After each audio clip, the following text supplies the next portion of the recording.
अस्सलाम वालेकुम। पेश आहे हिकु अहम ख़बर। नौजवान नारी चाहींदड़ खे छुरियुनि जा वार करे ज़ख़्मी करे छॾियो, थाणे तां वापसीअ बाद ख़ुदकुशी करे छॾी। पहिरांती ख़बर कुझु हीअं आहे त नवाबशाह जी नौजवान नारी नाहिद महर हिकु टीचर न्याज़ महर वटि ट्यूशन पढ़ंदी हुई, जंहिं दौरान हिननि जो ताल्लुक़ पैदा थियो।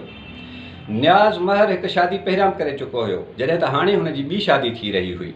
मरियम रोड ते वाक़ हिकु शादी हाल में शादी जी तक़रीब दौरान जॾहिं घोट खे लाऊं ॾिनियूं पई वयूं, उन वक़्तु हुनजी चाहींदड़ नारी नाहिद महर शादी हाल में दाख़िल थी ऐं घोट मथां छुरियुनि सां वार करे ॾिना, जंहिं जे नतीजे में न्याज़ महर ज़ख़्मी थी पियो ऐं हुनखे सींगारियल कार में इस्पताल लियो वियो। नाहिद जो चवणु आहे त न्याज़ महर हुनखे आसरे में रखंदो आयो ऐं ॿी शादी बि पियो करे। बिरादरीअ जे कुझु चङनि मुड़ुसनि जे मुदाख़लत ते नारीअ खे थाणे मां आज़ादु कयो वियो, जंहिं बाद हुन घर पहुची पखे में रओ ॿधी ख़ुदकुशी करे छॾी।